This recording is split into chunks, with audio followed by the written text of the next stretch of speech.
구약성경 사무엘하 3장 31절 말씀부터 마지막 39절 말씀까지 보겠습니다.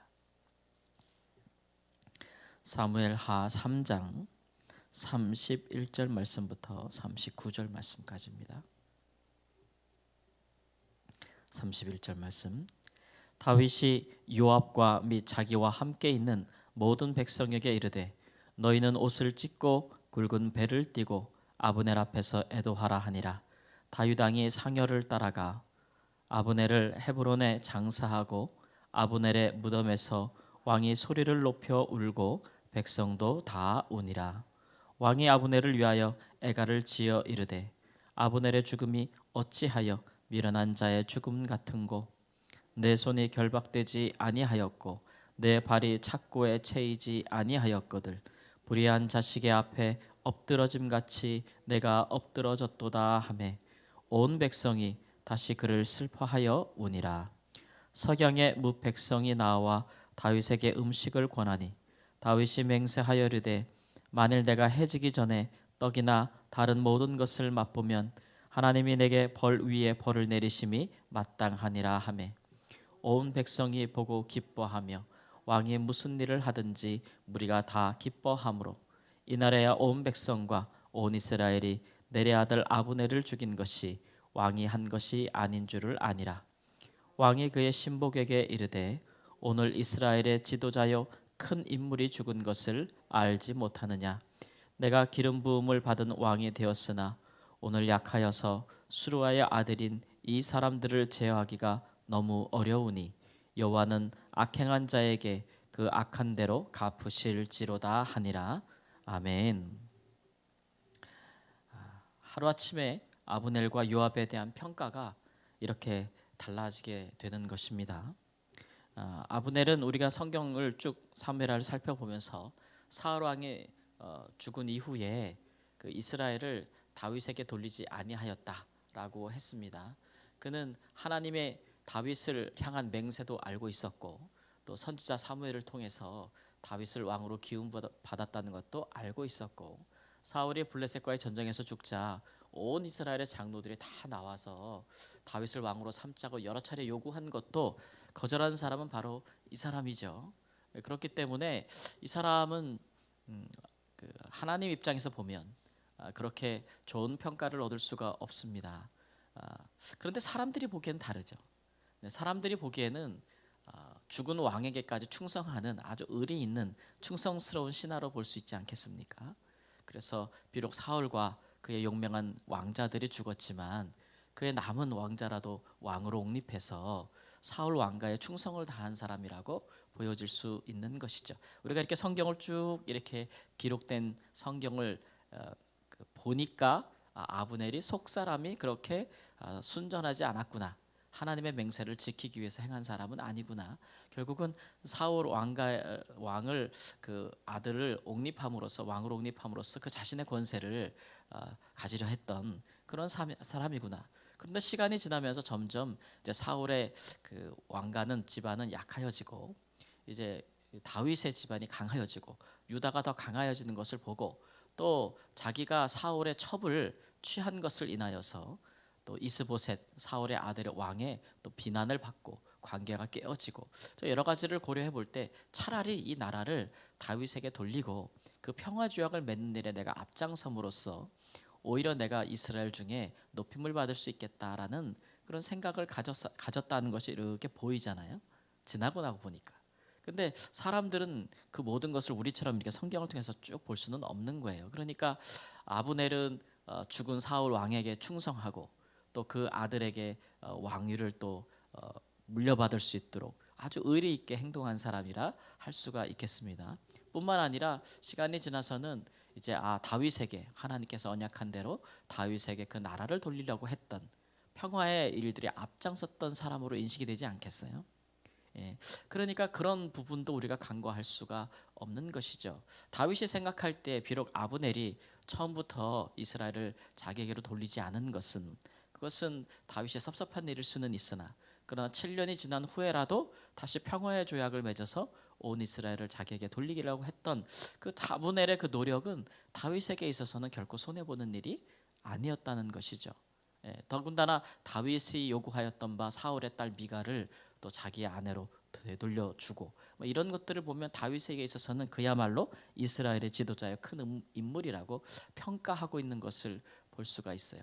반면에 요압이라는 사람은 다윗이 사울을 피해서 도망다니는 생활을 할 때에 그 오랜 세월 동안을 모든 것에 함께했던 사람 아니에요.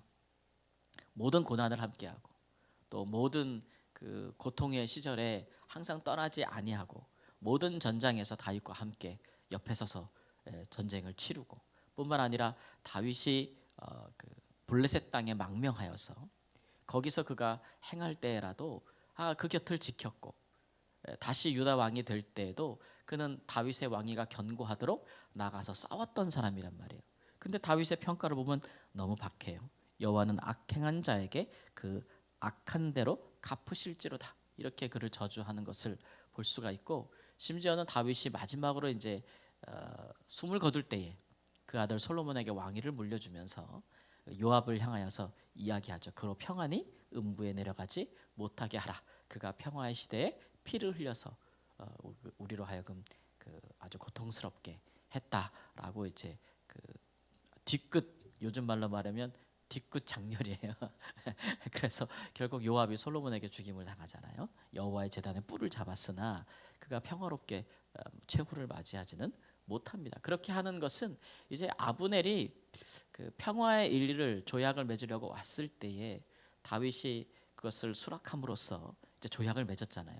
이제 정말 이스라엘이 평화롭게 하나 되는 순간이었는데 요압이 이제 겉으로는 개인적인 복수에 불타서 그 동생 아사헬의 복수를 갚으려고 했기 때문에 이제 아브넬을 암살했잖아요. 그래서 이스라엘의 평화스러운 통일이 요원하게 된 그 사실에 대해서 엄청 분노하게 된 것일 수 있습니다. 우리가 어제도 살펴봤지만 아사헬을 아브넬이 죽인 것은 그가 의도한 것은 아니었어요. 아사헬이 아브넬을 죽이려 했기 때문에 전쟁에서 일어난 정당 방위였기 때문에 요압이 그런 일에 대해서 개인적인 복수 혹은 아브넬이 평화의 조약을 맺어서 이스라엘 중에 높임 받는 것이 그에게 이제 별로 원치 아니하는 자신의 자리를 빼앗길 수 있는 그런 어떤 질투와 시기에서 비롯된 것이라고도 볼 수가 있겠습니다. 그러나 이 두 사람의 이런 면모들을 볼 때 결국 이 두 사람이 어떤 사람이 선한 사람이고 어떤 사람이 악한 사람인가 상대적으로 이 다윗이 평가하는 기준을 보면은 결국은 이제 하나님이 선지자 사무엘을 통해서 다윗에게 맹세했던 것, 그 하나님의 약속에 충실했느냐 충실하지 않았느냐로 평가하는 거예요. 요압은 다윗의 늘 옆을 지켰으나 이 결정적인 행위로서 온 이스라엘이 다윗에게 돌아간 것을 회방한 사람이 된 것이고 평화롭게 돌아가는 것을, 아브넬은 오히려 이 하나님의 맹세를 지키기 위하여 그가 노력하였으나 이렇게 정말 억울하게 죽임을 당한 그런 사람으로 평가받을 수 있다는 것이죠. 누구나 사람은 그런 일에 이제 잘잘못이 있고 또 마음에 어떤 숨은 동기들 이런 것들이 다 100% 선하거나 또 다 100% 악하지는 않은 것 같습니다.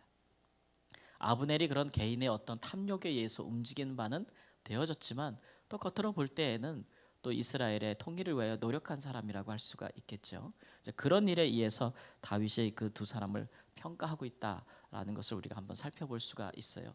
결국은 우리의 어떤 많은 인생의 약함과 또 부족함, 온전하지 못함 그런 것들이 우리 인생 가운데 있는데 결국은 우리 인생을 평가하는 잣대가 뭐가 되겠느냐 보면은 뭐 사람들이 어떻게 생각하건 뭐 드러난 모습이 어떻 또는 그런 것들이 될 수도 있겠지만 무엇보다도 이제 하나님이 행하고자 하시는 일들에 대해서 우리가 얼마큼 그 일에 동의하였느냐 또 그 일에 하나님의 말씀에 우리가 얼마나 충실하였느냐 결국 이런 것들이 판단 기준이 될 수 있다라는 것들을 한번 생각해 볼 수가 있겠고 또 하나는 이제 다윗이 정말 그 상황 자체가 정말 어렵게 되었잖아요. 바로 통일을 앞두고 그게 또 물 건너 간 거예요. 앞으로 이후로 어떻게 이제 될지는 모르겠지만 가장 그 아름다운 모습으로 이스라엘이 하나 될 수 있는 기회를 놓쳤다라고 생각할 수 있는 것이고 그럼으로써 그는 굉장히 이제 애도하는 것이죠. 근데 이 일에 다윗이 왕이지만 유다의 왕이지만 뭐 할 수 있는 게 없네요. 그가 이 일을 행한 요압에 대해서 불러다가 야단치고 어떤 또 징계하고 뭐 처벌을 내리고 이렇게 할 수 있는 힘도 없고, 지금 상황에서는 요압이 더 군대장으로서 더 강한 세력을 갖고 있어서 어찌할 도리를 그가 얻지 못하고 있고, 그렇다고 해서 이제 이스라엘의 하나된 것 기회가 물 건너갔으니 또 이 일에 대해서 많은 이스라엘 백성들이 오해하지 않겠어요? 아브넬은 평화의 일로 왔는데, 사절단으로 왔는데 다윗은 왜 그를 죽였는가? 겉으로 볼 때는 요압이 은밀히 행한 것이기 때문에 또 왕의 이름으로 행한 것이잖아요. 그러니까 다윗은 정말 오해를 받을 만한 상황이었어요. 결국은 평화를 깨는 자가 다윗이 될 수밖에 없는 그런 상황에서 그거를 어떻게 뭐 공식적으로 설명할 방도도 없고, 제일 억울한 사람은 다윗이에요, 사실은. 예. 그래서 다윗이 할 수 있는 일은 뭐예요? 오늘 말씀에 보니까 애도했다고 했어요. 아브넬의 죽음을 애도하고 또 금식했다. 이렇게 함으로써 백성들이 이제 알게 된 것이죠. 아브넬을 죽인 것이 왕은 아니구나, 다윗은 아니구나. 사람들이 보기에 아브넬은 아까 말씀드렸다시피 좋게 평가할 수 있는 부분들이 많거든요. 그러니까 그 일에 대해서 다윗 왕이 그 이스라엘 왕의 권좌를 차지하기 위해서 북이스라엘의 제일 세력의 큰 군대 장관을 암살했구나라고 생각할 수도 있는 부분이었는데, 왕이 진정성 있게 애도하는 것을 보고 백성들이 그런 오해를 풀었다라는 것이죠.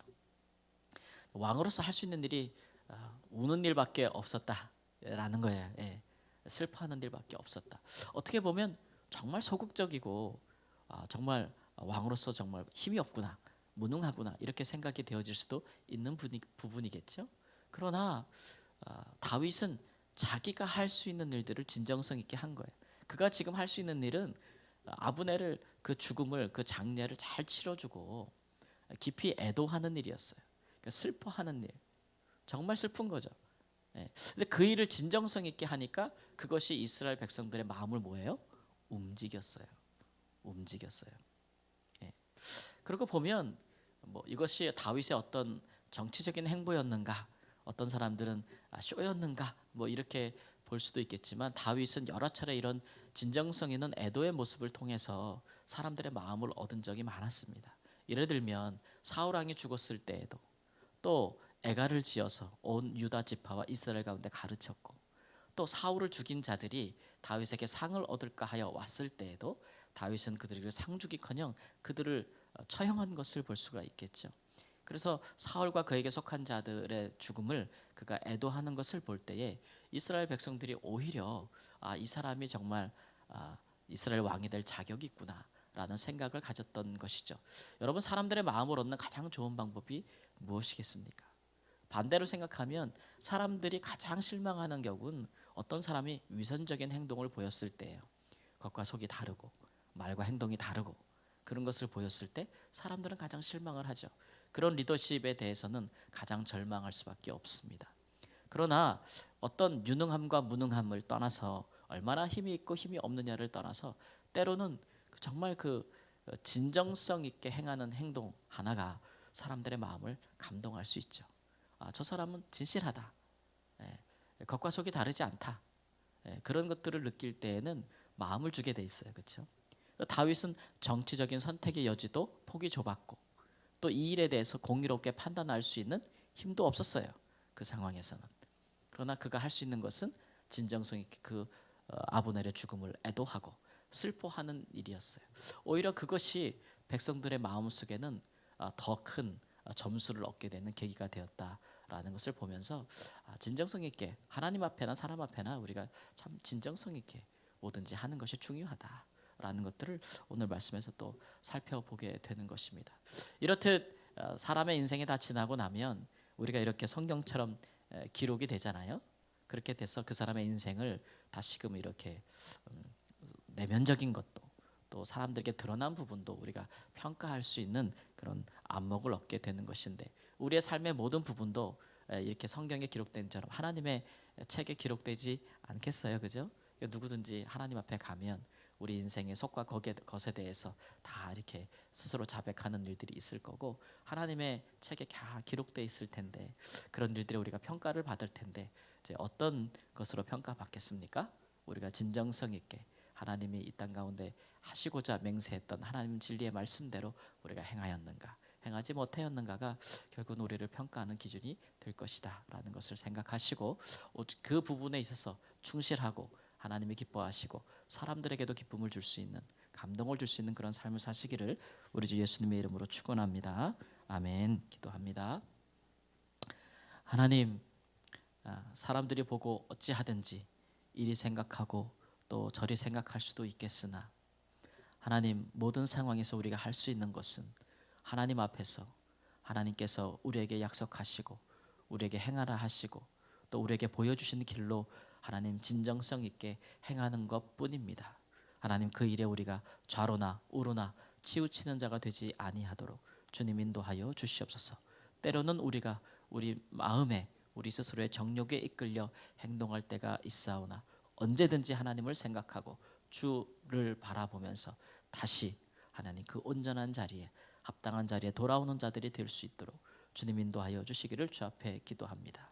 하나님, 너무 늦지 않게 항상 하나님 영적으로 예민하게 우리 하나님 앞에 경건의 자리에 돌아올 수 있는 믿음이 있는 사람들이 될 수 있도록 인도하여 주셔서 사람들이 우리를 보고 그 좌표를 삼고 그 신앙의 본을 삼아 하나님 주님 앞에 온전히 설 수 있도록 주님 인도하여 주시기를 원합니다. 우리에게 맡기신 하나님 가정도 있고 교회도 있고 기업도 있고 사업도 있습니다.